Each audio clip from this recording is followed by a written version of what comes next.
जय भीम साथियों। Equality and justice Patiala YouTube channel से मैं इंजीनियर हरदीप सिंह चुंबर बाबा साहेब के एक और भाषण पर नई वीडियो बनाकर साझा कर रहा हूं। आप वीडियो को लाइक और सब्सक्राइब जरूर करें और बाबा साहेब के भाषण को हर नागरिक तक जरूर पहुंचाएं। बाबा साहेब के विचारों को हर नागरिक तक पहुंचाकर ही भारत को महान राष्ट्र बनाया जा सकता है। दलित वर्ग और स्वराज का भविष्य।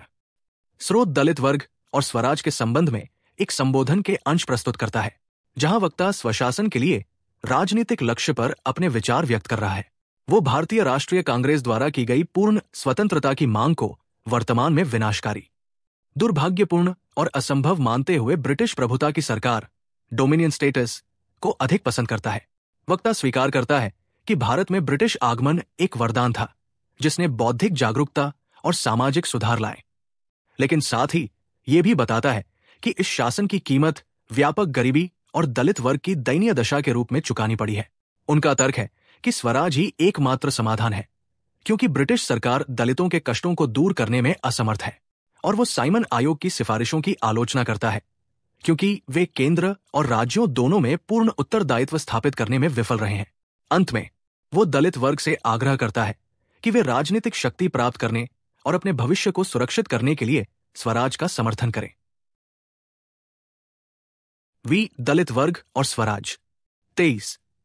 मेरे विचार में स्वशासित भारत के भविष्य के संविधान में दलित वर्ग के लिए आवश्यक गारंटियां तथा संरक्षण प्रावधानों के बारे मैंने सब कुछ कह दिया है, परंतु इस बैठक में जिन सभी विषयों पर चर्चा होनी चाहिए अभी समाप्त नहीं हुए। अगर हम देश में चल रहे राजनीतिक आंदोलन पर अपने विचार रख एक धारणा न बनाएं तो ये सभा अधूरी ही रह जाएगी। आपको याद होगा कि कलकत्ता में दिसंबर 1928 के अधिवेशन में भारतीय राष्ट्रीय कांग्रेस ने प्रस्ताव पारित कर घोषणा की थी कि दिसंबर 1929 तक ब्रिटिश प्रभुता की भारत सरकार की स्थापना करे, नहीं तो हमारी मांग प्रभुता की सरकार से बदलकर पूर्ण स्वतंत्रता मांगने की हो जाने की धमकी की थी। इस धमकी के उत्तर में ब्रिटिश प्रभुता की सरकार की स्थापना करना उनका लक्ष्य है।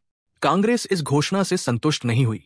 कांग्रेस ने ब्रिटिश प्रभुता की सरकार लक्ष्य वाली बात को नकारते हुए कहा कि उन्होंने उस दिन तक प्रभुता सरकार की स्थापना मांगी थी तथा दिसंबर 1929 की सभा में भारत को स्वतंत्रता की मांग का लक्ष्य घोषित किया। आपको यह घोषणा करनी है कि भारतीय राष्ट्रीय कांग्रेस के इस राजनीतिक लक्ष्य के बारे में आप सबका क्या दृष्टिकोण है। स्वतंत्रता की इस मांग को हम महत्व के गणित से निरस्त करते हैं। मेरे विचार में देश की वर्तमान दशा में यह विनाशकारी, दुर्भाग्यपूर्ण व असंभव होगा। देश को स्वतंत्र होने का खतरा लोग तभी झेल सकते हैं जब वे एक देश, एक संविधान व एक प्रारब्ध की भावना से बंधे व जुड़े हों। हम इस स्थिति से मीलों दूर हैं। इस सत्य को कोई नहीं नकारता। ब्रिटिश प्रभुता की सरकार वाला लक्ष्य मुझे ज्यादा अच्छा भाता है, क्योंकि इसमें स्वतंत्रता तो है परंतु पूर्ण स्वतंत्रता से जुड़े खतरे नहीं हैं। इसलिए कांग्रेस की स्वतंत्रता की मांग को हम समर्थन न दें, जैसा कि बहुत से कांग्रेसियों में भी इस बात को लेकर शंकाएं हैं। 24। परंतु डोमिनियन स्थिति के बारे में हम क्या कहेंगे, क्योंकि दूसरे अर्थ में ये स्वराज यही तो है। क्या इसमें लोगों की सरकार, लोगों के लिए सरकार और लोगों द्वारा सरकार का तत्व अंतर्वर्तित है? इसके बारे में निर्णय लेने से पहले हमें विचार करना है। निस्संदेह ब्रिटिश का भारत में आगमन भारत के लोगों के लिए एक वरदान रहा है। मुझे संदेह होता है कि इस दैविक सौभाग्यपूर्ण मिलन के बगैर इतनी जल्दी और इतनी अधिक बौद्धिक जागरूकता संभव नहीं थी। भारतीय समाज को कभी भी अपनी सामाजिक प्रथाओं को, जिन्हें वे धर्मपरायण संहिता मान बैठते, पर उतनी आत्मग्लानि व लज्जा अनुभव न होती अगर वे यूरोपियन सभ्यता के संपर्क में न आए होते, क्योंकि यूरोपियन सभ्यता के सामान्य विचारों के आधार स्वाधीनता, समानता व बंधुत्व है। ये दो सभ्यताओं का जीवित संपर्क ही था कि निर्दयी विषमता ने भारत को अपने सामाजिक मूल्यों का पुनर्मूल्यांकन तथा बहुत सी सामाजिक प्रथाओं की सामाजिक जातियां अथवा गलतियां स्वीकारने को मजबूर कर दिया। इसने भारत को विकास पथ पर पूर्ण जन्म दिया, जो अन्यथा किसी भी प्रकार से संभव नहीं था। भारत को शानदार अवसर तथा लाभ हेतु सामान्य सरकार व्यवस्था और सामान्य कानून व्यवस्था मिले, जो ब्रिटिश के भारत आगमन के बिना असंभव था। ये दोनों साधन जो देश के हित में एक असाधारण भूमिका निभाते हैं, को एक नगण्य उपलब्धि नहीं आंका जा सकता। भारत के लिए इनके महत्व का आकलन नहीं किया जा सकता। इन साधनों ने भारतीय राष्ट्रीयता की जड़ों को गहरा होने के लिए पृष्ठभूमि तैयार की और एक स्थायी सरकार की नींव डाली। ऐसा भी नहीं कहा जा सकता कि उन्होंने देश की परवाह नहीं की, क्योंकि उन्होंने आधुनिक सभ्यता लाने के लिए मुद्रा, सड़कें, नहरें, रेल तथा डाक सेवा जैसे साधन उपलब्ध कराए। 25 ये सब सत्य है, परंतु प्रश्न है कि हमने इसका क्या मूल्य चुकाया। इसमें कोई संदेह नहीं कि भारतीय वंश को बौना दिखाने का काम ब्रिटिश सरकार के राज में हो रहा है। श्रीमान स्वर्गीय गोखले के शब्दों में, अपने जीवन के प्रत्येक दिन हमें बाधित किया जाता है कि हम तुच्छता का अनुभव करें, और हम में से जिनका कद बड़ा है उन्हें झुकने को मजबूर किया जाता है। कोई भी भारतीय होने का गर्व अनुभव नहीं कर सकता, जो एक स्वशासित देश के नागरिकों के लिए ऊपर उठने का एक स्रोत होता है। आप स्वराज की मांग के साथ जुड़े नैतिक कारणों से शायद ज्यादा प्रभावित न हो, और जब एक रईस के मुंह से स्वराज की मांग के साथ जुड़े नैतिक कारणों से शायद ज्यादा का व्याख्यान सुने, तो आप मन ही मन मुस्कराएं, क्योंकि शायद कहीं ये आपको एक शैतान धार्मिक पुस्तकों को पढ़कर सुनाने जैसी एक ढोंगपूर्ण याद को ताजा कराता हो। इसमें कोई संदेह नहीं है कि ब्रिटिश सरकार का भारी मूल्य जनता में से हर किसी को चुकाना पड़ रहा है। ये विश्व की सबसे महंगी सरकार है। आप शायद इस कथन से सहमत न हो, क्योंकि इस देश में विधि तथा अनुशासन बनाए रखने के लिए कितनी भी कीमत कम नहीं है, परंतु लोगों की निर्धनता की बात तो तुम्हें जरूर जंचेगी। क्या विश्व में कोई ऐसा भी देश है जहां की जनसंख्या इतनी निर्धन हो जितनी भारतीय जनता?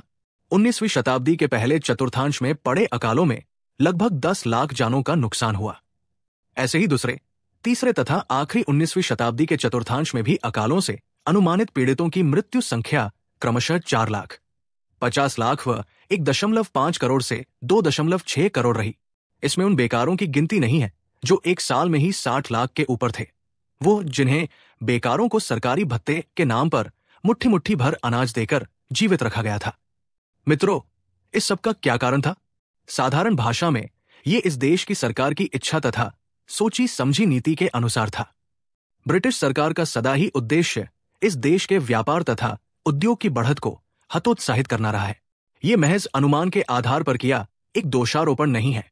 ये ब्रिटिश सरकार का एक सर्वस्वीकृत सिद्धांत रहा है कि भारत पर शासन ऐसे किया जाए कि ब्रिटिश सामान के लिए भारत एक खुला बाजार बना रहे। इस नीति के परिपालन ने ही भारत को एक स्थायी गरीब देश बनाकर छोड़ दिया है। भारतीयों में इस क्रमशः बढ़ती गरीबी में वे लोग कौन हैं जो सबसे अधिक पिसते हैं? मैं दावे के साथ कह सकता हूं कि कृषि से जुड़ी जनसंख्या में से वे आधे जो साल में से 6 महीने कभी भरपेट भोजन नहीं पाते, उनमें सबसे अधिक लोग दलित वर्ग से हैं। उनकी नितांत निर्धनता के कारण अकाल पीड़ित मरने वालों की संख्या भी सर्वाधिक उन्हीं की रहती है। अगर ये आपकी प्रजा है और आप उनके हितैषी हैं, तो उनके बारे में आप अपनी आंखें मूंद कर नहीं रह सकते, और न ही उनकी इस दिल दहलाने वाली दशा की अनदेखी कर सकते हो। सज्जनों, आप लोग केवल इसलिए कि उन्होंने सड़कें सुधरवा दी, अच्छे तकनीकी वैज्ञानिक सिद्धांतों पर नहरें बनवा दी, रेल यातायात दिया, पत्र वाहक सेवा व तार द्वारा संदेश, मुद्रा की स्थिरता कायम, तोल और माप की नियमितता, धार्मिक विचारों में शुद्धिकरण, भूगोल, खगोल विद्या व दवाइयों तथा हमारे आपसी झगड़ों को रोक दिया, हम नौकरशाही की बड़ाई में गीत तो गाते नहीं रह सकते। ये सारी प्रशंसा विधि व व्यवस्था में प्राप्त सफलता के लिए होती है। परंतु सज्जनों, हम ये न भूलें कि ऐसे लोगों, जिसमें दलित वर्ग भी है, को जीवित रहने के लिए रोटी तथा मक्खन की आवश्यकता होती है। केवल विधि व व्यवस्था इसके लिए पर्याप्त नहीं हो सकते। जीवन के इस निर्दयी कटु सत्य से प्रेरित होकर दलित वर्ग को भी ऐसी सरकार की मांग उठानी आवश्यक है जिससे देश की आर्थिक समृद्धि में बढ़ोतरी आए तथा दलित वर्ग की जीवन दशा में भी सुधार हो। आप में से कुछ प्रश्न कर सकते हैं कि लोगों की कंगाली कम उत्पादन के कारण है तथा धन का असमान बंटवारा है। मैं सर्वप्रथम स्वीकारता हूं कि बहुचर्चित वार्षिक राजकर जो इस देश के लोग इंग्लैंड को देते हैं, वो उस धन जो इस देश के जमींदार तथा पूंजीपति उन गरीब मजदूरों की मेहनत की गाढ़ी कमाई में, जो उनके लिए दिन रात खटते हैं, से जबरन वसूल किए धन के सामने फीका पड़ जाता है। परंतु मैं ये समझने में असमर्थ हूं कि आप जमींदारों तथा पूंजीपतियों द्वारा गरीब मजदूरों के ऊपर लादे गए कमरतोड़ भार से छुटकारा दिलाने की ब्रिटिश सरकार से कैसे आशा की जा सकती है। प्रोफेसर डाइसी का कथन है कि सरकार चाहे कितनी भी शक्तिशाली क्यों न हो, को 2 कठिन बाधाओं से निपटना पड़ता है। पहली बाधा शासकों के चरित्र, प्रेरक शक्ति और निहित स्वार्थ से उत्पन्न होती है, और यदि ब्रिटिश सरकार भारतीय समाज में जीवंत शक्तियों से सहानुभूति नहीं रखती, शिक्षा के प्रति उदासीन है और स्वदेशी के विरुद्ध है, तो ये इस कारण नहीं कि इसकी अनुमति नहीं दे सकती, बल्कि इसलिए कि ये इनके चरित्र, प्रेरणा तथा निहित स्वार्थ के प्रेरणा विरुद्ध है। दूसरी बाधा जो सरकार की क्षमता पर हावी होती है, वो बाहरी शक्तियों के विरोध का डर है। क्या भारत सरकार उन सामाजिक बुराइयों को समाप्त करने के महत्व समझती है जो इस समाज को दीमक की तरह खोखला किए दे रही है? क्या भारत सरकार उस जनता के बारे में चिंतित नहीं है जिसको ये पूंजीपति चूस चूस कर सुखा रहे हैं? क्या भारत सरकार उन गरीब मजदूरों के प्रति अपना दायित्व नहीं समझती जिनको पूंजीपति न तो उचित मजदूरी देते हैं और न काम करने का सही वातावरण? सरकार ये अनुभव तो करती है, फिर भी इसने कभी इन बुराइयों को दूर करने का साहस नहीं किया। आखिर क्यों? क्या इसके पास इसको रोकने की पर्याप्त शक्ति नहीं है? नहीं, सरकार को भय है कि अगर उसने वर्तमान सामाजिक तथा आर्थिक जीवन संहिता को संशोधित करने हेतु हस्तक्षेप किया तो उसका विरोध होगा। यही हस्तक्षेप न करने का कारण है। ऐसी सरकार किसी का क्या भला कर सकती है? ऊपर बताई दो बाधाओं से डरी सरकार एक पक्षाघात के रोगी के समान लोगों की भलाई के काम भी रोके रखती है।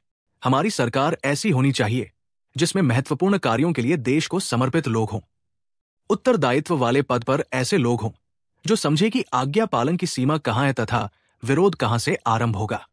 उन्हें सामाजिक तथा आर्थिक जीवन संहिता को संशोधित करने से भय नहीं लगता, क्योंकि ये न्याय और समय की मांग उन्हें प्रेरणा प्रदान करती है।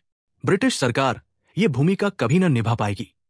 ये कृत्य तो लोगों द्वारा व लोगों के लिए बनी सरकार अर्थात स्वराज सरकार द्वारा ही संभव है। 26।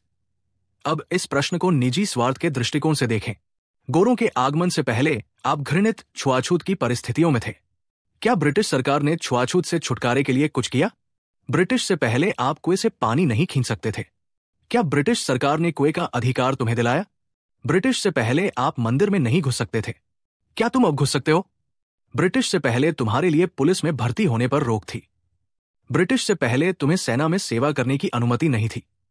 क्या वह जीवनचर्या का मार्ग अब तुम्हारे लिए खुला है? सज्जनों, इन प्रश्नों में से किसी का भी उत्तर हां नहीं है। वे जिनके पास देश के नियंत्रण के लिए इतनी बड़ी शक्ति थी तथा जिन्होंने देश पर इतने लंबे समय तक शासन किया, उन पर कुछ अच्छा करने का दायित्व बनता था। परंतु आपकी स्थिति में कोई महत्वपूर्ण बदलाव नहीं आया।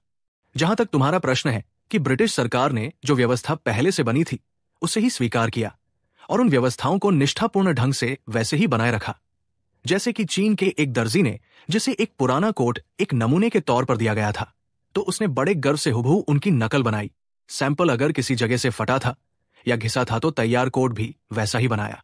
जहां सैंपल में कोई टाकी लगाकर पेवन सिली थी तो वैसी ही टाकी का पेवन नए तैयार कोट पर भी लगाया। तुम्हारे ऊपर किए जाने वाले अपराध खुले घाव की तरह नासूर बन रहे हैं और उनके इलाज के नाम पर कुछ भी नहीं किया गया। मैं कहता हूं कि ब्रिटिश सरकार प्रेरणावश तथा सैद्धांतिक आधार पर गतिशील होते हुए भी तुम्हारे कष्टों से अनभिज्ञ और कुछ भी करने में असमर्थ बनी रहेगी। कोई भी तुम्हारा वैसा कष्ट निवारण नहीं कर सकता जैसा तुम स्वयं कर सकते हो, और तुम स्वयं भी अपने कष्ट निवारण तब तक नहीं कर सकते जब तक राजनीतिक शक्ति तुम्हारे अपने हाथों में न हो। जब तक ब्रिटिश सरकार वर्तमान जैसी बनी रहती है, राजनीतिक शक्ति का एक अंश भी तुम्हारे हिस्से में नहीं आ सकता। स्वराज मिलने पर ही कुछ शक्ति अंश तुम्हारे हाथ में आने की संभावना है, और शक्ति के बगैर तुम अपने भाइयों व बहनों के मसीहा नहीं बन सकते। मुझे ज्ञात है कि हम में से बहुतों को स्वराज तो एक अनैतिक भूत प्रेत जैसा लगता है, और ये एक सामान्य सोच है। स्वराज की सोचते ही उन्हें स्मरण हो आती है वे यातनाएं, अत्याचार व अन्याय जो उनके अपने ही देशवासियों ने उन पर ढाए थे, और स्वराज में इस सब की पुनरावृत्ति का भय उनको भयभीत करता है। परंतु सज्जनों, अगर आप एक क्षण भर के लिए अपने बीते कल को भुलाकर स्वराज में भविष्य की कल्पना करें तो पाएंगे कि स्वराज कोई छलावा नहीं है। स्वराज में वह सब व्यवस्थाएं समाविष्ट हैं जिनसे तुम्हें दुष्कर्मियों और अत्याचारियों से रक्षा तथा बचाव वाली एक सरकारी शासन व्यवस्था, और जिसमें आप स्वयं भागीदार होंगे और समानता का अधिकार प्राप्त कर सर्वोच्च अधिकार प्राप्त देश के शासकों के बीच स्थान भी पाएंगे। मन में भूतकाल की कष्टप्रद यादों को भुला दो। भय या लालच के प्रभाववश अपने निर्णयों में न डोलें। आपकी स्वार्थ सिद्धि कहां सबसे अच्छी तरह होती है, पर गंभीरता से चिंतन करें, और मुझे विश्वास है कि आप स्वराज के पक्ष में अपना लक्ष्य बनाएंगे। 27। अगर आप ये निर्णय लेते हैं तो आप भविष्य की भारत सरकार के लिए साइमन आयोग की सिफारिशों से सहमत नहीं हो सकते। मैं विस्तार से साइमन आयोग की सिफारिशों का विवेचन नहीं कर सकता, क्योंकि इसके लिए हमारे पास समय नहीं है। इस आयोग ने देश की सरकार की जवाबदेही निर्धारित करने का प्रयास किया है। आपका इस ओर ध्यानाकर्षित कर मैं संतुष्ट हो जाऊंगा। आयोग ने केंद्रीय सरकार की कार्यपालिका में कोई मूलभूत बदलाव नहीं किए हैं। केंद्र की कार्यपालिका वैसी की वैसी गैर जवाबदेह या लापरवाह बनी रहेगी जैसे पहले थी। राज्यों में कार्यपालिका को विधानसभाओं के समक्ष उत्तरदायित्व बनाने का प्रयास किया है, परंतु इसमें राज्यपाल आपदा शक्ति का प्रयोग कर ऐसे कार्यकारी अधिकारी नियुक्ति कर सकता है जो राज्य विधानसभाओं को उत्तरदायी नहीं होंगे और राज्यपाल किसी भी विभाग का अपने अधीन करने में सक्षम होगा। सज्जनों, मुझे साइमन आयोग प्रणाली के बारे केवल एक बात कहनी है। मुझे ऐसा लगता है कि इस समस्या का समाधान दो प्रकार से है। एक, भारतीय विधायिकाओं के कार्यपालिकाओं को कितनी शक्ति दी जाए। दूसरा, केंद्र राज्यों में भारतीय कार्यपालिका को कितनी शक्ति अपने पास रखने की अनुमति देता है तथा उसके बाहर वे अपने अपने सदन बटा विधायिका के प्रति कितने उत्तरदायी होते हैं। इसमें आयोग ने पहला समाधान चुना है। मेरे विचार से जब सदन बटा विधायिकाएं लोगों के सब हितों का पूरा प्रतिनिधित्व करती है तो सही हल दूसरा बनता है, न कि पहला। अगर मेरी सोच सही है तो हर कार्यक्षेत्र में उत्तरदायित्व का सिद्धांत लागू किया जाना चाहिए, केवल उन अपवादों को छोड़कर जहां इसे लागू करना अभी संभव नहीं है। मुझे राज्यों की कार्यपालिका को पूर्ण रूप से उत्तरदायी बना दिया जाएगा कोई कारण क्यों नहीं सूझता। इसी प्रकार सेना तथा विदेश नीति से संबंधित कुछ विषयों को छोड़कर केंद्र की कार्यपालिका को भी पूर्णतया उत्तरदायी बनाने में कोई बाधा नहीं लगती। 28, हम लोगों में से कुछ कह सकते हैं कि दिल्ली तो अभी बहुत दूर है और दलित वर्ग को तो राज्यों के उत्तरदायित्व तक ही सीमित रहना चाहिए। मैं उनको केंद्र या राज्यों की कार्यपालिका को उत्तरदायी बनाने संबंधित राय बनाते समय दो बातों पर ध्यान केंद्रित कर विचार करने का सुझाव देता हूं। एक, कि दलित वर्ग सहित देश हित की बातें ज्यादा घनिष्ठता तथा ज्यादा सघन प्रकार से केंद्र सरकार से जुड़े हैं, न कि राज्य सरकारों से। इसलिए केंद्र की चक्की कितनी आसानी से वह कितना बारीक पीसेगी, ये बात इस देश के लोगों की समृद्धि की सीमा निर्धारित करेगी। कार्यपालिका अपनी कार्यशैली में विधायिका के प्रति कितनी संवेदना के साथ कदम से कदम मिलाकर चल पाएगी। इस दृष्टिकोण से अगर हम लोगों की आध्यात्मिक और वित्तीय स्थिति में प्रगति देखने को उतावले हैं तो हम केंद्रीय सरकार के उत्तरदायित्व के प्रश्न की अनदेखी नहीं कर सकते। परंतु एक और कारण है जो इसी उत्तर की ओर इंगित करता है। राज्य सरकार की कार्यपालिका कानून तथा व्यवस्था बनाए रखने में केंद्रीय सरकार के महत्वशाली अभिकर्ता की भूमिका वहन करती रहेगी। अगर दोनों को एक दूसरे की ताल से ताल मिलाकर कार्य करना है तो ये अत्यावश्यक है कि उन्हें आदेश एक ही स्रोत से प्राप्त हों। इसके बगैर दोनों में घोर विवाद होगा।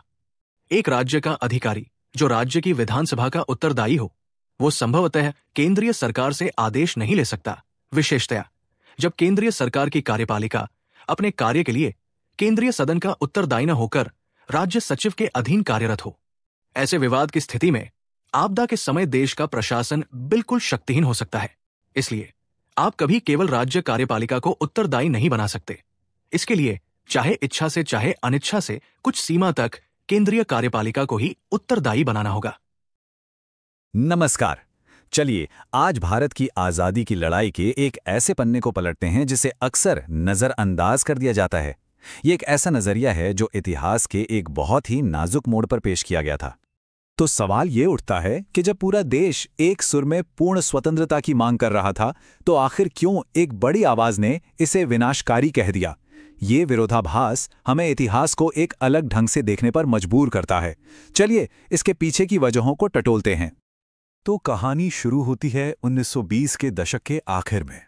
देश में राजनीतिक माहौल एकदम गर्म था और भारतीय राष्ट्रीय कांग्रेस ने ब्रिटिश सरकार के सामने एक अल्टीमेटम रख दिया था।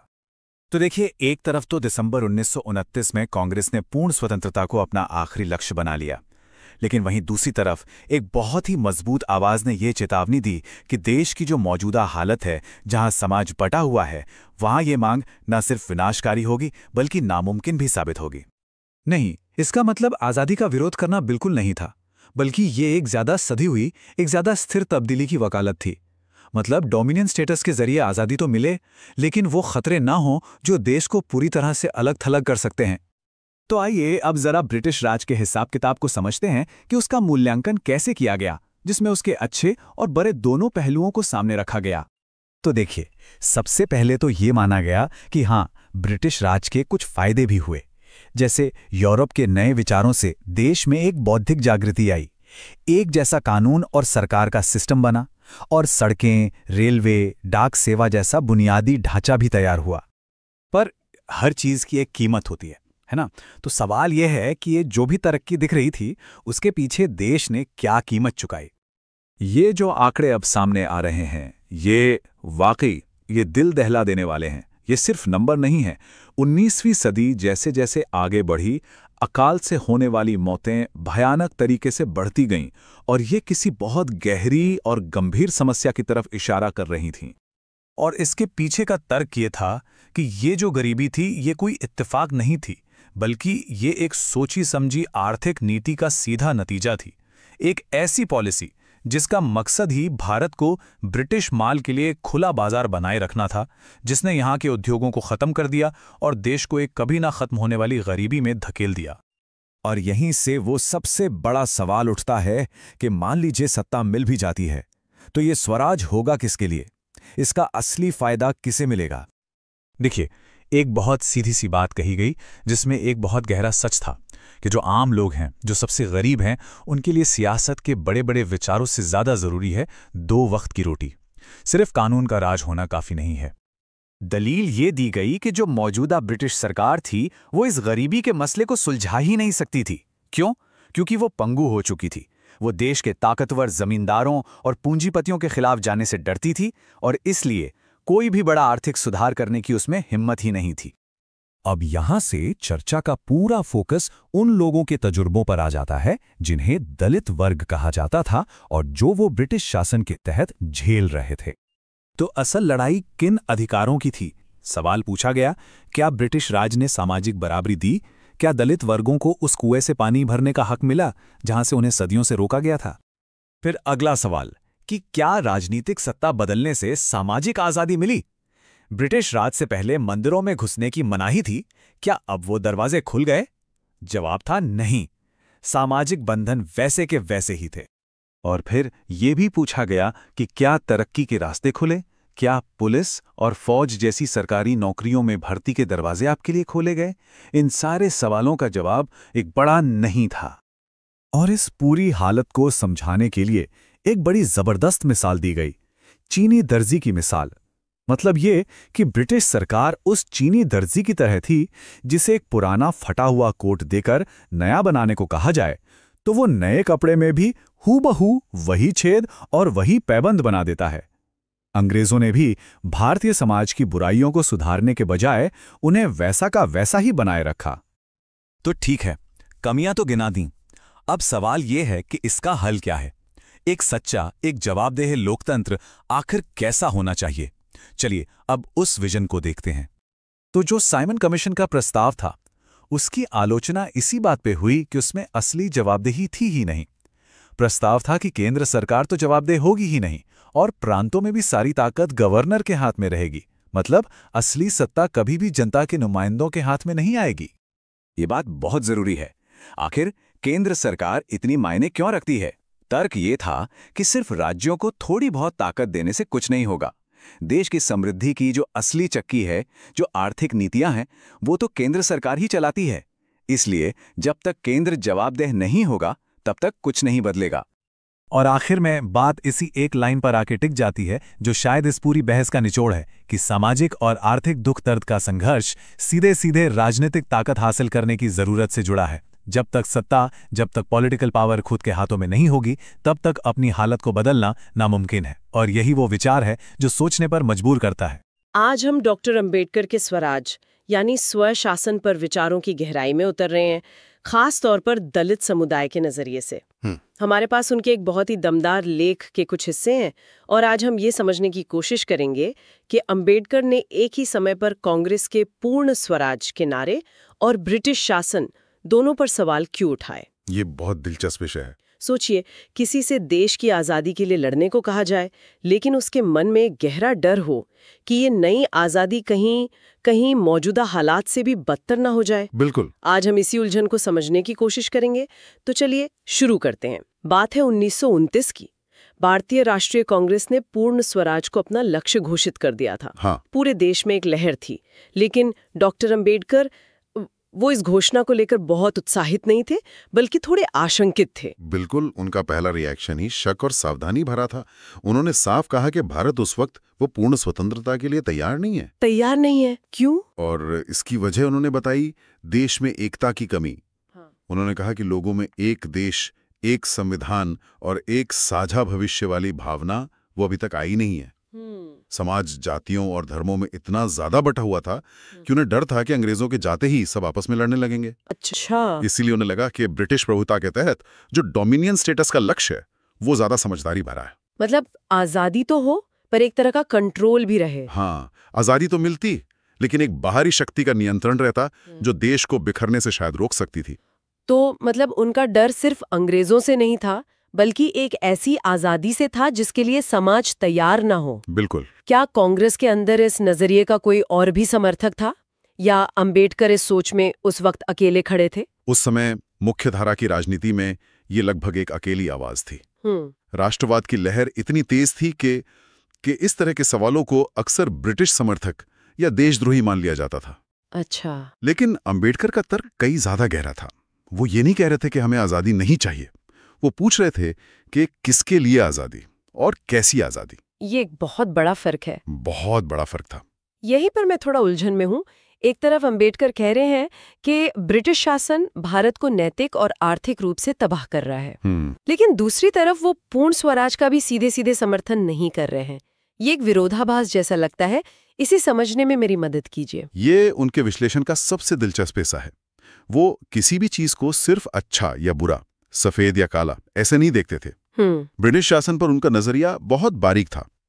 एक तरफ उन्होंने माना कि ब्रिटिश राज का आना कुछ मायनों में एक वरदान जैसा था। वरदान? ये तो बहुत मजबूत शब्द है, खासकर उस दौर में। किस लिहाज से? हाँ, और उन्होंने इसके कारण भी गिनाए। पहला, अंग्रेजों के आने से भारत का संपर्क पश्चिमी विचारों से हुआ।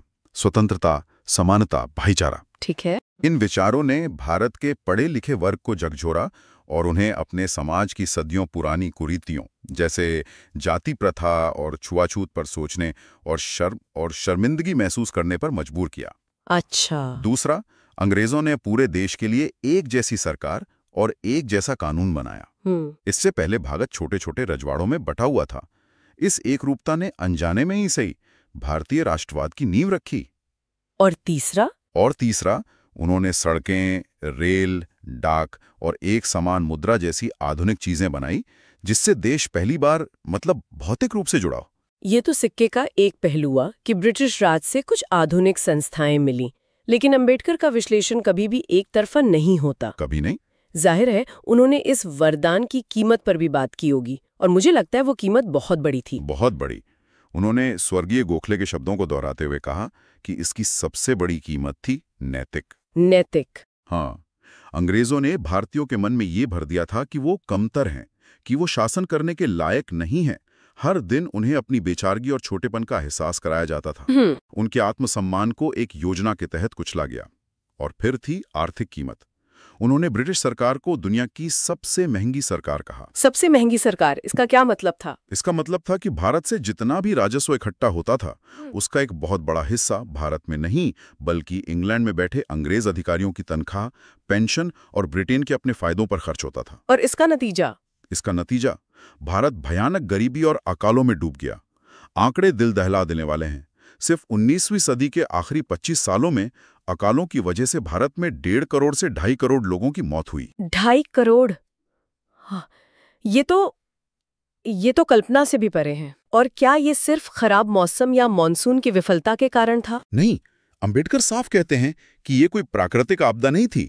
ये ब्रिटिश सरकार की सोची समझी नीति का नतीजा था। सोची समझी नीति? उनकी नीति थी भारत के स्थानीय व्यापार और उद्योगों को खत्म करना ताकि भारत हमेशा इंग्लैंड में बने सामान के लिए एक खरीदार बना रहे। हाँ, एक खरीदार बना रहे। इसे डी इंडस्ट्रियलाइजेशन कहते हैं। और इस गरीबी की सबसे गहरी मार दलितों पर पड़ी होगी। बिल्कुल। वो ज्यादातर भूमिहीन खेतीहर मजदूर थे। उनकी हालत इतनी खराब थी कि साल के 6 महीने उन्हें भरपेट खाना तक नहीं मिलता था। ठीक है, तो तस्वीर अब साफ हो रही है। ब्रिटिश शासन बेहद विनाशकारी था। तो फिर अगला सवाल ये उठता है कि अंग्रेजों से ही ये उम्मीद क्यों नहीं की जा सकती थी कि वो इन चीजों को ठीक करें? अगर वो चाहते तो क्या भारत की गरीबी और सामाजिक बुराइयों को दूर नहीं कर सकते थे? यही अंबेडकर का अगला तर्क है। वो कहते हैं कि ब्रिटिश सरकार ऐसा कर ही नहीं सकती थी। हाँ, क्योंकि उसकी बनावट ही ऐसी थी। इस बात को समझाने के लिए उन्होंने प्रोफेसर डाइसी के एक राजनीतिक सिद्धांत का इस्तेमाल किया। अच्छा। डाइसी कहते हैं कि कोई भी सरकार दो वजहों से काम करने से रुक जाती है। पहली, शासकों के अपने स्वार्थ, और दूसरी, ताकतवर लोगों के विरोध का डर। और ये भारत पर कैसे लागू हुआ? अंबेडकर ने कहा कि ब्रिटिश सरकार ने छुआछूत जैसी सामाजिक बुराइयों को इसलिए नहीं छुआ क्योंकि वो भारत के रूढ़िवादी और सवर्ण समाज को नाराज नहीं करना चाहते थे। उन्होंने जमींदारों और पूंजीपतियों द्वारा किए जा रहे आर्थिक शोषण को इसलिए नहीं रोका क्योंकि इन्हीं वर्गों से उन्हें सबसे ज्यादा फायदा होता था। वो एक ऐसी सरकार थी जो जानती थी कि सही क्या है, लेकिन अपने स्वार्थ और डर की वजह से वो सही काम कर ही नहीं सकती थी। उन्होंने इसके लिए एक बहुत ही जबरदस्त उपमा का इस्तेमाल किया है, जो उनके पूरे तर्क को एक लाइन में समझा देती है। उन्होंने ब्रिटिश सरकार की तुलना एक पक्षाघात के रोगी से की। एक लकवाग्रस्त मरीज। एक ऐसा मरीज जिसे लकवा मार गया हो। उसका दिमाग काम कर रहा है, वो जानता है कि उसे हाथ पैर हिलाने चाहिए, लेकिन उसका शरीर उसका साथ नहीं देता। ब्रिटिश सरकार भी ऐसी ही लकवाग्रस्त थी, जो लोगों की भलाई करने में पूरी तरह नाकाम थी। और इसीलिए अंबेडकर इस नतीजे पर पहुंचे कि असली बदलाव सिर्फ लोगों द्वारा और लोगों के लिए बनी सरकार ही ला सकती है, यानी एक स्वराज सरकार। लेकिन यहीं पर वो बड़ा सवाल फिर से खड़ा हो जाता है। अगर ब्रिटिश सरकार मदद नहीं कर सकती और एकमात्र रास्ता लोगों की सरकार है, तो क्या ये वही खतरा नहीं था जिससे दलित समुदाय सबसे ज्यादा डरता था? बिल्कुल। लोगों की सरकार का मतलब तो उस समय बहुसंख्यकों की सरकार ही होता, यानी एक ऐसी सरकार जिसमें सवर्ण हिंदुओं का दबदबा हो। आपने बिल्कुल सही नस पकड़ी। यही दलितों का सबसे बड़ा डर था और अंबेडकर इस डर को बहुत अच्छे से समझते थे। इसीलिए ब्रिटिश सरकार की आलोचना करने के बाद वो सीधे दलित समुदाय से बात करते हैं। ये उनके लेख का सबसे भावनात्मक और शक्तिशाली हिस्सा है। वो उनसे सीधे सवाल पूछते हैं। चुभने वाले सवाल। वो कहते हैं, क्या गोरों के आने से पहले तुम पर जो छुआछूत का कलंक था वो मिट गया? क्या ब्रिटिश सरकार ने तुम्हें कुओं से पानी खींचने का हक दिलाया? क्या तुम्हें मंदिरों में जाने दिया? क्या तुम्हें पुलिस या फौज में भर्ती होने दिया? और इन सभी सवालों का जवाब था एक बड़ा नहीं। बिल्कुल। और यही वो चीन के उस दर्जी वाला अविस्मरणीय उदाहरण देते हैं। हाँ, वो बहुत यादगार है। कहते हैं कि ब्रिटिश सरकार ने उस चीनी दर्जी की तरह काम किया, जिसे एक ग्राहक ने अपना पुराना फटा हुआ कोट देकर कहा कि ठीक ऐसा ही नया कोट बना दो। और दर्जी इतना ईमानदार था कि उसने नए कोट में भी ठीक उसी जगह छेद कर दिया और उसी जगह पैबंद लगा दिया जहां पुराने कोट में था। अंबेडकर कहते हैं कि अंग्रेजों ने भी यही किया। उन्होंने भारत की पुरानी सड़ी गली दमनकारी सामाजिक व्यवस्था को जैसा का तैसा बनाए रखा। जो जुल्म हो रहे थे वो होते रहे।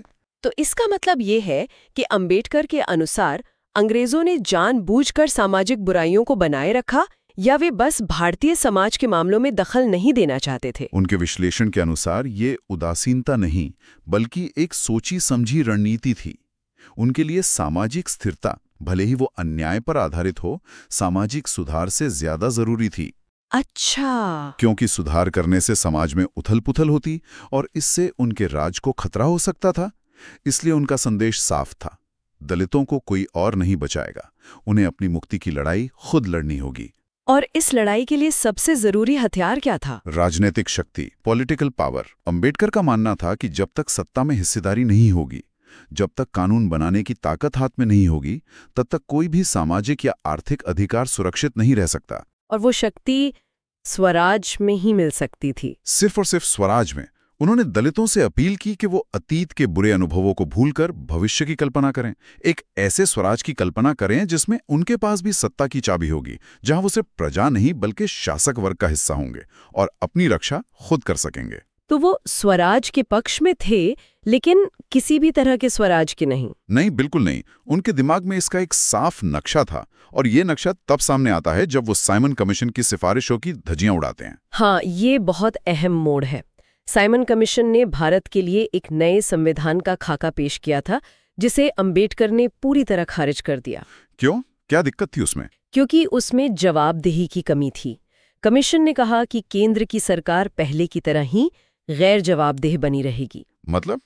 मतलब वो जनता के प्रति नहीं, बल्कि लंदन में बैठी ब्रिटिश सरकार के प्रति जवाबदेह होगी। और राज्यों के बारे में क्या कहा था? राज्यों में उन्होंने एक चालाकी की। उन्होंने कहा कि राज्य की कार्यपालिका यानी सरकार विधानसभा के प्रति जवाबदेह होगी। ये सुनने में अच्छा लगता है, लेकिन साथ ही उन्होंने गवर्नर को कुछ ऐसी विशेष शक्तियां दे दी कि वो जब चाहे किसी भी मंत्री के फैसले को पलट सकता था या विधानसभा को नजरअंदाज कर सकता था। अच्छा, तो मतलब नाम की जवाबदेही थी। बस नाम की, असली ताकत गवर्नर के ही हाथ में थी। तो ये सिर्फ एक तकनीकी संवैधानिक आलोचना नहीं थी। अंबेडकर असल में ये कह रहे थे कि बिना जवाबदेही वाली आजादी है ही नहीं।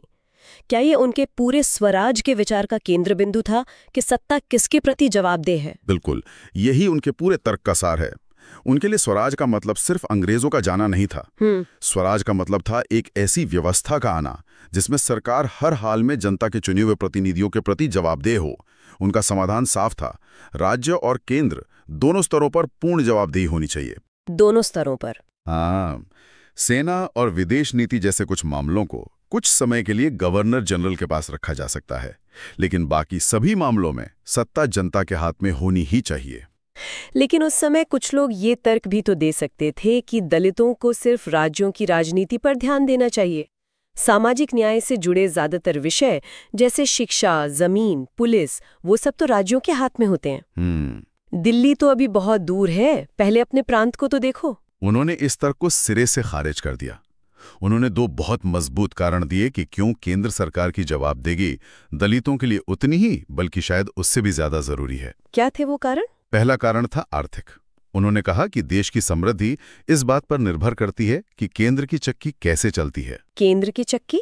ये बहुत दिलचस्प मुहावरा है। हाँ, उनका मतलब था देश की आर्थिक नीतियां जैसे टैक्स, मुद्रा, आयात निर्यात, ये सब फैसले केंद्र सरकार लेती है। सही बात है। अगर केंद्र की नीतियां ही गरीब विरोधी होंगी तो राज्य सरकारें अपने लोगों के लिए ज्यादा कुछ नहीं कर पाएंगी। आप कह सकते हैं कि इससे कोई फर्क नहीं पड़ता कि आपकी स्थानीय दुकान कितनी अच्छी चल रही है अगर पूरे देश की अर्थव्यवस्था ही तबाह हो रही हो। और दूसरा कारण? दूसरा कारण था प्रशासनिक स्थिरता। सोचिए, अगर राज्य में एक ऐसी सरकार हो जो जनता के प्रति जवाबदेह हो और केंद्र में एक ऐसी सरकार हो जो किसी के प्रति जवाबदेह ना हो, टकराव होगा। दोनों की दिशा अलग अलग होगी। किसी संकट के समय जैसे कोई दंगा या आर्थिक मंदी, दोनों में टकराव होगा और पूरा प्रशासन ठप पड़ जाएगा। इसलिए उन्होंने कहा कि आप सिर्फ एक पहिए में जवाबदेही का इंजन लगाकर गाड़ी नहीं चला सकते। आपको दोनों पहियों में यानी केंद्र और राज्य दोनों में जवाबदेही लानी ही होगी। हाँ, बिल्कुल। तो आज की चर्चा को समेटते हैं। हमने देखा कि डॉक्टर अंबेडकर का विश्लेषण कितना गहरा था। उन्होंने ब्रिटिश बुरे, आजादी अच्छी जैसे आसान समीकरण को मानने से इनकार कर दिया। उन्होंने दिखाया कि ब्रिटिश शासन भारत के लिए, खासकर दलितों के लिए क्यों और कैसे विनाशकारी था। लेकिन साथ ही उन्होंने कांग्रेस के पूर्ण स्वराज के नारे पर भी आंखें बंद करके भरोसा नहीं किया। उन्होंने एक बहुत ही जरूरी और आलोचनात्मक नजरिया सामने रखा कि समाज के सबसे शोषित लोगों के लिए स्वतंत्रता का असली मतलब क्या होता है। उनके लिए आजादी का मतलब सिर्फ शासक बदलना नहीं था, गोरों की जगह कुछ भारतीयों को गद्दी पर बिठाना नहीं था। बिल्कुल नहीं। उनके लिए आजादी का मतलब था शक्ति की पूरी संरचना को, पूरे सिस्टम को जड़ से बदलना। ये सुनिश्चित करना कि सत्ता चंद हाथों में न रहकर हर एक नागरिक के प्रति जवाबदेह हो। बिल्कुल सही। और ये पूरा विमर्श आज भी उतना ही प्रासंगिक है। अंबेडकर ने मुक्ति के लिए राजनीतिक शक्ति को सबसे जरूरी माना। उनका साफ मानना था कि जब तक आपके पास सत्ता में हिस्सेदारी नहीं है, तब तक सामाजिक और आर्थिक न्याय सिर्फ एक सपना रहेगा। ये बात आज भी सच है। हाँ, लेकिन ये चर्चा हमें एक सवाल पर छोड़ जाती है। क्या सवाल? आज के संदर्भ में क्या सिर्फ राजनैतिक शक्ति यानी चुनाव जीतना और सरकार बनाना ही सामाजिक न्याय सुनिश्चित करने के लिए काफी है, या उन गहरे सामाजिक पूर्वाग्रहों और नफरत को बदलने के लिए और भी कुछ करने की जरूरत है, जिनके खिलाफ अंबेडकर ने अपनी पूरी जिंदगी लड़ाई लड़ी?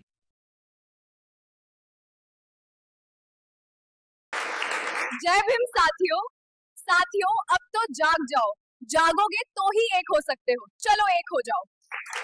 Friends, wake up now. If you don't wake up now, when will you wake up? Ambedkarites, unite. साथियों, अब तो जाग जाओ। अब नहीं जागोगे तो कब जागोगे? अंबेडकवादियों, सब एक हो जाओ। साथियों, अब तो जाग जाओ। अब नहीं जागोगे तो कब जागोगे? अंबेडकवादियों, सब एक हो जाओ। धन्यवाद साथियों। आप चुंबर साहब के बनाए वीडियो के साथ जुड़े रहे। आप equality and justice Patiala YouTube channel के साथ जुड़े रहें। अगर आपको पसंद आए तो कृपया इसे लाइक, शेयर और कमेंट करें। हम रोजाना नॉलेज ऑफ कॉन्स्टिट्यूशन, संविधान का ज्ञान और बाबा साहेब के भाषणों पर और बुद्धा एंड हिज धामा पर वीडियो बनाकर चर्चा करते हैं। अगर चाहते हैं कि आपके भाई, बहन और मित्रों को भी संविधान का ज्ञान हो तो कृपया इस वीडियो को उनके साथ साझा जरूर करें।